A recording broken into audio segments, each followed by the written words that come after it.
नमस्कार, जय महाराष्ट्र। मी AP news महाराष्ट्रासाठी पूजा Kayande. Cabinet मंत्री प्रतापराव जाधव पोहोचले जम्मू काश्मीरमध्ये। भयभीत झालेल्या पर्यटकांना स्वरूप घरी पोहोचवण्यासाठी विशेष रेल्वे सुविधा उपलब्ध सांगताच पर्यटकांच्या चेहऱ्यावर फुललेलं हास्य। जम्मू काश्मीरमधील पहलगाव येथे पर्यटकावर दहशतवादींनी केलेल्या भ्याड हल्ल्यानंतर भयभीत झालेल्या आणि जम्मू काश्मीरमध्ये अडकून पडलेल्या पर्यटकांनी केंद्रीय मंत्री प्रतापराव जाधव यांनी जम्मू काश्मीरमध्ये जाऊन घेतली भेट। तुम्हाला तुमच्या घरी सुखरूप पोहोचण्यासाठी रेल्वे गाडीची व्यवस्था करण्यात आलेले सांगताच पर्यटकांच्या चेहऱ्यावर हास्य फुलले। या पर्यटकांना आज दिल्ली येथे आणण्यात येणार आहे। केंद्रीय मंत्री प्रतापराव जाधव यांनी पर्यटकांना संवाद साधला। तुम्ही घाबरू नका, तुम्हाला घरी जाण्याच्या दृष्टिकोनातून केंद्र सरकारच्या वतीने व्यवस्था करण्यात आली आहे, असे पर्यटकांना सांगताच त्यांच्या चेहऱ्यावर हास्य फुलले। पर्यटक दिल्लीकडे रवाना झाले आहेत। दिल्ली येथे आल्यानंतर संबंधित पर्यटकांना त्यांच्या घराकडे पोहोचवण्याचे रेल्वेने त्यांना पाठवण्यात जाणार आहे। या सर्व पर्यटकांसाठी विशेष रेल्वे बोगी उपलब्ध करून देण्यात आली आहे। या संदर्भात केंद्रीय मंत्री प्रतापराव जाधव आणि पर्यटकांनी AP न्यूज महाराष्ट्रासाठी दिलेली ही प्रतिक्रिया। खरं म्हणजे काश्मीरमधील 370 कलम हटवलं गेल्यानंतर काश्मीरमध्ये संपूर्ण देशभरातून मोठ्या प्रमाणामध्ये पर्यटक हे गरमीच्या दिवसामध्ये काश्मीरला सहकुटुंब सहपरिवार त्या ठिकाणी जात होते आणि पर्यटक दिवसेंदिवस तिथे पर्यटकाची संख्या वाढली होती।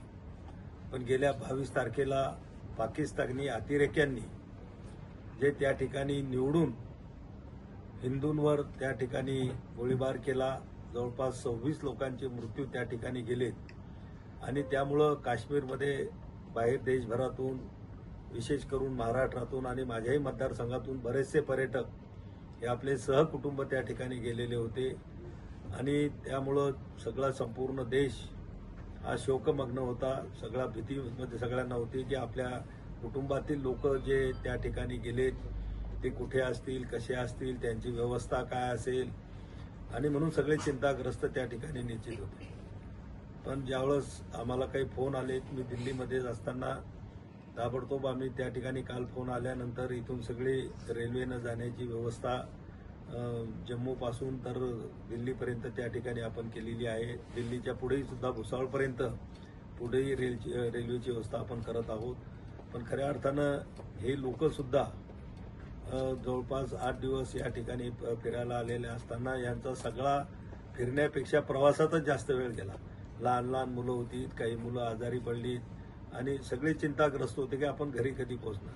पण आता सगळे या ठिकाणी सुखरूप आहेत, सगळे शांततेचं वातावरण आहे। घरी सुद्धा लोकांना त्यांनी निरोप दिलेले आहेत, फोनवर बोलणे झालेले आहेत आणि आज दुपारी जम्मूवरून 3च्या रेल्वेने स्पेशल बोगी लावून त्या ठिकाणी ते दिल्ली आणि दिल्लीपासून नंतर पंजाब मिलने भुसावळपर्यंत ते पोहोचणार आहेत।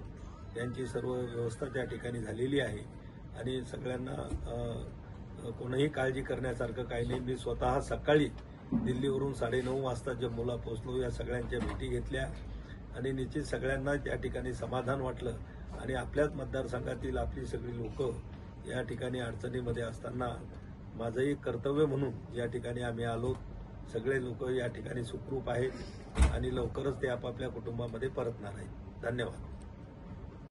नमस्कार, मी गजानन काळे, माझा मतदारसंघ मलकापूर आहे। मी बुलढाणा खासदार मतदारसंघातला नागरिक आहे। आमचा दरवर्षी फॅमिली टूर हा म्हणजे वर्षाकाठीला असतोच। वर्षाकाठीला असल्यानंतर आम्ही फिरायला वेगवेगळ्या ठिकाणी निवडत असतो दरवर्षाला। त्याच्यानंतर यावर्षी आम्ही काश्मीर निवडलं। काश्मीर निवडल्यानंतर आम्ही 18ला नांद्र्यावरून रवाना झालो। मधामध्ये नैसर्गिक आपत्ती, त्याच्यानंतर मानवी अकृत्य याच्यामुळे आम्हाला खूप म्हणजे याच्यामध्ये संकटाला सामोरे जावं लागलं। पण या संकटामध्ये बी आमचा संपर्क साहेबांशी झाला, जाधव साहेबांशी झाला. जाधव साहेबांशी संपर्क झाल्यानंतर त्यानं वेळोवेळी मार्गदर्शन करून, फोन करून आणि आम्हाला वेळोवेळी म्हणजे कुठल्याही हॉटेलची त्याच्यानंतर रेस्टॉरंटची सर्व व्यवस्था लावून वेळोवेळी ट्रॅव्हलची आणि रेल्वेची सर्व व्यवस्था लावून त्यांना पूर्ण आम्हाला सहकार्य केलं. आज बी आमच्यासोबत जम्मूमध्ये ते इथं आमच्यासोबत आहे आणि आम्हाला ट्रेनमध्ये इथं रवाना केल्याशिवाय ते कुठेही हलणार नाही आणि नांदुराला आम्हाला सुखरूप पोहोचवीत अशी पूर्ण आम्हाला खात्री आहे त्यांची. नमस्कार.